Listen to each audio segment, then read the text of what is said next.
श्री शिवाय नमस्तुभयम। दोस्तों, जैसा कि आप सभी लोग जानते हैं कि 14 नवंबर 2025 यानी शुक्रवार को पड़ रही है मार्गशीर्ष महीने की 10वीं तिथि। और दोस्तों, ये वो तिथि है जो मार्गशीर्ष महीने में पड़ने वाली सबसे बड़ी तिथि है, क्योंकि ये शुक्रवार के दिन पड़ रही है जो बहुत ही खास है। और दोस्तों, आप सभी लोग जानते हो कि मार्गशीर्ष महीने की शुक्रवार 10वीं तिथि का अगर सबसे बड़ा कोई उपाय है तो वो एक छुटकी काले तिल वाला उपाय है। तो इस शुक्रवार के दिन आप लोगों को इस एक छुटकी काले तिल वाले उपाय को जरूर करना है। बहुत सारे लोग होंगे जिन लोगों ने इस उपाय को ना किया हो, मतलब पूरा साल निकल गया, उन्होंने किसी भी दिन इस एक छुटकी काले तिल वाले उपाय को ना किया हो।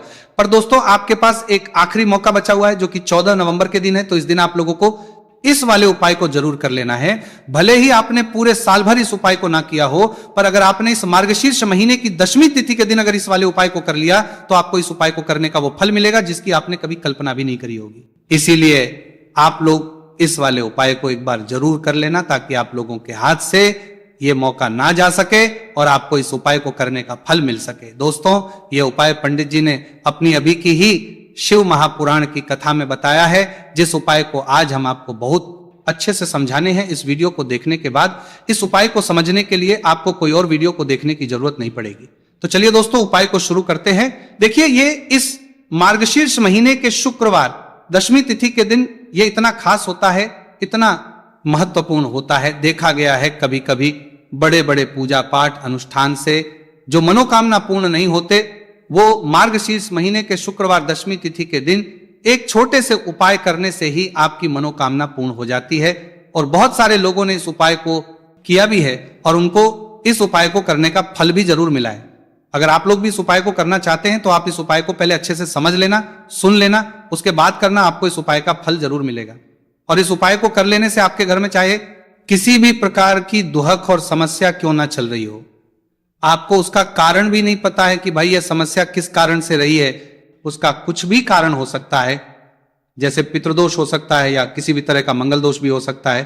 तो इस दिन आप लोगों को यह वाला उपाय कर लेना है। यह एक ऐसा उपाय है जिस उपाय को अगर किसी विशेष दिन पर किया जाए तो भाई उस विशेष दिन का जो है वो तो हमें मिलता ही मिलता है, पर हमने उस दिन पर इस एक छुटकी काले तिल वाले उपाय को किया है तो हमें उससे भी बड़ा फल मिलता है, और फल बहुत जल्दी मिलता है, क्योंकि आप इसको बहुत ही बड़े और विशेष दिन पर कर रहे हो।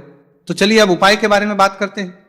लेकिन उससे पहले आप लोगों को यह जानना आवश्यक है कि आखिर यह उपाय किस समय करना है, किसको करना है और कैसे करना है। तो चलिए हम आगे आपको वीडियो में एक एक करके बता देते हैं। लेकिन उससे पहले अगर आप लोग हमारे चैनल पर नए हैं तो हमारे चैनल को सब्सक्राइब कर लेना और इस वीडियो को लाइक करके कमेंट बॉक्स में श्री शिवाय नमस्तुभयम ओम नमः शिवाय जरूर टाइप कर देना। तो दोस्तों, इस एक छुटकी काले तिल वाले उपाय को हमें इस शुक्रवार के दिन कैसे करना है, किसको करना है, किस समय करना है और कहां पर करना है, ये सारे सवालों के जवाब आपको इस वीडियो में मिल जाएंगे। और जो ये वीडियो देखेगा भाई, उसको एक छुटकी काले तिल वाला उपाय जरूर करना चाहिए, क्योंकि इस दिन एक काले तिल का भी बहुत ही बड़ा और विशेष महत्व होता है। और जब बात आ जाए एक छुटकी काले तिल की, तो ये सोने पे सुहागा वाली बात हो जाती है और ये एक बहुत ही बड़ा उपाय हो जाता है शुक्रवार 10वीं तिथि का। तो अब दोस्तों, इस काले वाले तिल उपाय को आखिर करना किसको है, सबसे पहले हम लोग वो बात जान लेते हैं। तो देखो, घर की जो बड़ी माताएं बहनें होती हैं, उन माताओं बहनों में से कोई भी एक बड़ी माता बहन इस वाले उपाय को कर सकती है। और दोस्तों, अगर आप चाहे तो अपने घर में से सभी सदस्यों को भी इस उपाय को करवा सकते हैं। अगर किसी व्यक्ति की खुद की कोई मनोकामना है, कोई दुख और परेशानी है जो कि वो अपने लिए ही करना चाहता है, इस वाले उपाय को तो वो खुद अपने लिए भी कर सकता है। बाकी अगर कोई घर में से ऐसा है जो कि अपने पूरे घर परिवार की सुख और शांति के लिए ये वाला उपाय करना चाहता है, तो भाई वो भी कर सकता है, उसमें भी कोई दिक्कत वाली बात नहीं है।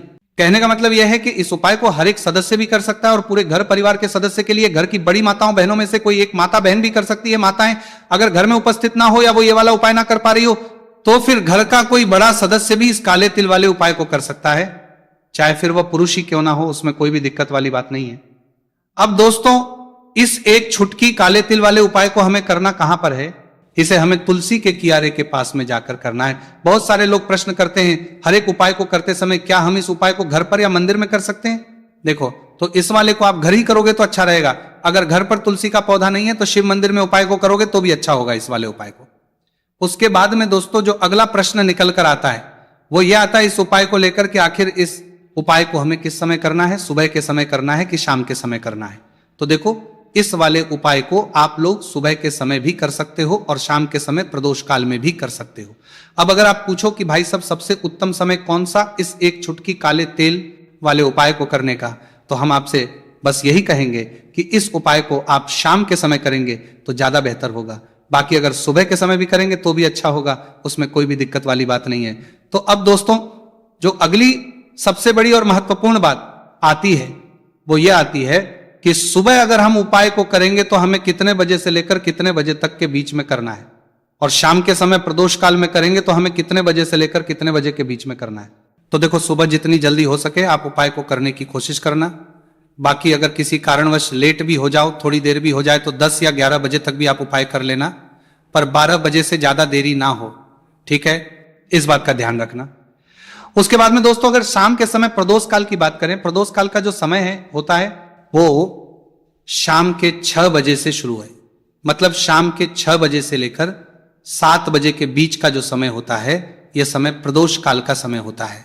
मतलब शाम के 6 बजे से रात 8 बजे के बीच में आप कभी भी इस वाले उपाय को कर सकते हो, उसमें कोई भी दिक्कत वाली बात नहीं है। परंतु शुक्रवार के दिन कोशिश करना कि समय के अंतर्गत ही कर लो, किसी कारणवश ना कर पाओ तो थोड़ा देरी से भी कर सकते हो, आपको उपाय का फल जरूर मिलेगा। तो चलिए बात करते हैं हमारे पहले उपाय की।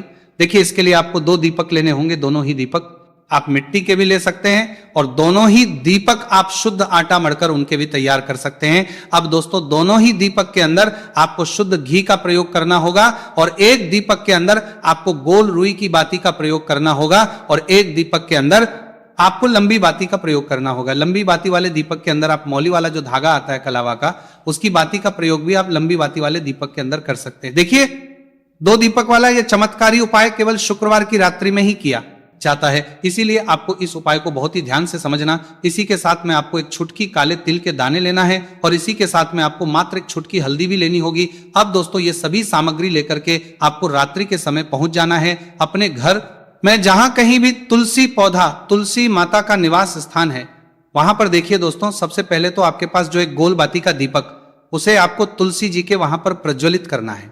दीपक को प्रज्वलित करते समय आपको ओम नमो भगवते वासुदेवा आया इस मंत्र का 11 बार जाप कर लेना है।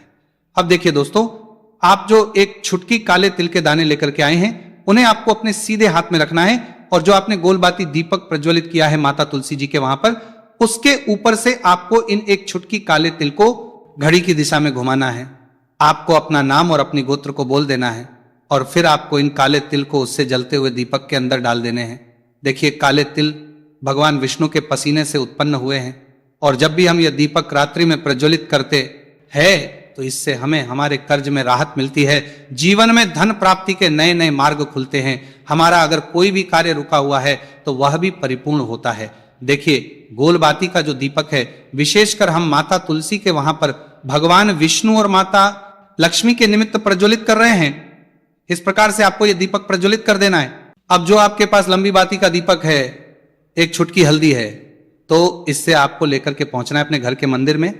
आपके घर के माता लक्ष्मी की जो भी प्रतिमा ही मूर्ति है उनके सामने सबसे पहले तो आपको ये लंबी बाती का दीपक रखना है, फिर आपको दीपक को प्रज्वलित कर देना है। दीपक को प्रज्वलित करते समय आपको ओम महालक्ष्मी इस मंत्र का जाप करते रहना है।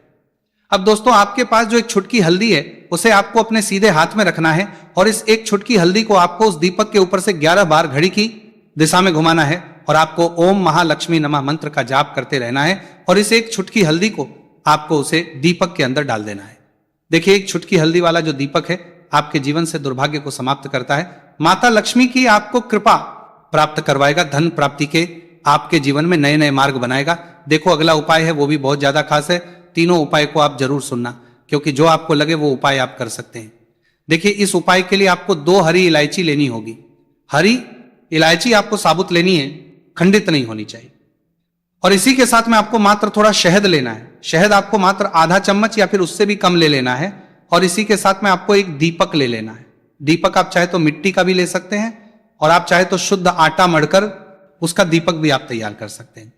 इस दीपक के अंदर आपको मौली का जो धागा आता है कलावा का, उसकी बाती का प्रयोग करना होगा। यानी कि इस दीपक के अंदर आपको लाल रंग की बाती का प्रयोग करना होगा और इस दीपक के अंदर आपको शुद्ध घी का प्रयोग करना होगा। अब ये सारी सामग्री लेकर के आपको अपने घर में जो भी मंदिर है वहां पर पहुंच जाना है और आपको माता लक्ष्मी के किसी भी स्वरूप के सामने बैठ जाना है। अगर माता लक्ष्मी की फोटो है, माता लक्ष्मी की प्रतिमा है तो उनके सामने आपको बैठ जाना। अगर माता पार्वती की प्रतिमा है तो उनके सामने आपको बैठ जाना है, यानी कि किसी भी माता के स्वरूप के सामने आपको बैठ जाना है। अब देखिए, सबसे पहले तो आपको माता रानी के सामने सी चावल की ढेरी बना देनी है, यानी कि सी अक्षत के दाने आपको माता रानी के सामने रखना है। उसके बाद आप जो एक दीपक लेकर के गए हैं, उस दीपक को आपको उन्हीं चावल के दानों के ऊपर रख देना है और फिर इस दीपक आपको माता रानी के सामने प्रज्वलित कर देना है। देखिए, इस दीपक को प्रज्वलित करते समय आपको ओम महालक्ष्मी नम इस मंत्र का लगातार जाप करते रहना है। दीपक को प्रज्वलित करने के बाद आप जो 2 हरी इलायची लेकर के गए हैं, उसमें से एक हरी इलायची को तो आपको उसी दीपक के अंदर डाल देनी है और वहीं पर आपको कम से कम 21 बार ओम महालक्ष्मी नमः इस मंत्र का जाप कर लेना है। अब आपके पास जो शहद है और एक इलायची है, उसे सीधे आपको लेकर के पहुंच जाना है। भगवान शिव के मंदिर में पूज्य गुरु जी ने बताया है कि यह उपाय आपको सिर्फ और सिर्फ शाम के समय ही करना होगा। शाम को जब भी सूर्यास्त का समय होता है तो उस समय आपको यह उपाय करना है। लेकिन सबसे पहले तो आपके पास जो एक हरी इलायची है उसे आपको उस शहद के अंदर अच्छे से डुबो देना है, यानी कि शहद का लेपन उसे हरी इलायची के ऊपर चारों तरफ आपको करे। अब ये जो शहद से युक्त हरी इलायची है, इससे आपको भगवान शिव के शिवलिंग पर अर्पित कर देनी है और आपको वो श्री शिवाय नमस्तुभयम इस मंत्र का लगातार जाप करते रहना है। फिर इसके बाद आपको एक लोटा जल भी अपने साथ लेकर के जाना है। तो ये एक लोटा जल भी आपको धीरे धीरे शिवलिंग पर समर्पित कर देना है और आपको श्री शिवाय नमस्तुभयम इस मंत्र का जाप करते रहना है। फिर इसके बाद आपको अपने घर आ जाना है। प्रकार से आपको यह उपाय कर लेना है। तो चलिए दोस्तों, जान लेते हैं गुरु जी द्वारा बताए गए दूसरे उपाय के बारे में। देखिए, इस उपाय के लिए आपको लेना है 11 चावल के दाने। गुरु जी ने कहा है चावल के दाने खंडित नहीं लेने, बिल्कुल साबुत होने चाहिए। उसके साथ में आपको लेना है एक बेलपत्र। बेलपत्र का भी एक नियम है, अगर आपके पास बेलपत्र नहीं है तो आप शिवलिंग से उठाकर उसको पुनः शुद्ध जल से धोकर इस्तेमाल कर सकते हैं। इस प्रकार आपको पत्र लेना है। इसके बाद आपको एक लोटा जल लेना है। अब ये सब सामग्री लेकर आपको जाना है महादेव के मंदिर में। देखो, अब आपको उत्तर साइड में खड़े हो जाना है और सबसे पहले आपको एक बेलपत्र अपने हाथ पर और 11 चावल दाने रखकर शिवलिंग के ऊपर अपना नाम और गोत्र बोलते हुए समर्पित कर देना है और ओम नमः शिवाय, ओम नमः शिवाय, श्री शिवाय नमस्तुभयम का लगातार जाप करना है। अब आपको जो एक लोटा जल साथ में लेकर आए थे उसे धीरे बेलपत्र और चावल दाने के ठीक ऊपर आपको समर्पित करते जाना है और शिव पुराण के मूल मंत्र का 11 बार जाप करना है और अपनी मनोकामना बोलते जाना है। देखो, बस छोटा सा उपाय करना है, देखना एक दिन आपके सब काम बनने लग जाएंगे। गुरु जी का बहुत ही विशेष उपाय है। चलते तीसरे उपाय की तरफ। देखिए, इस उपाय के लिए आपको एक तांबे के पात्र के अंदर सबसे पहले अपने घर से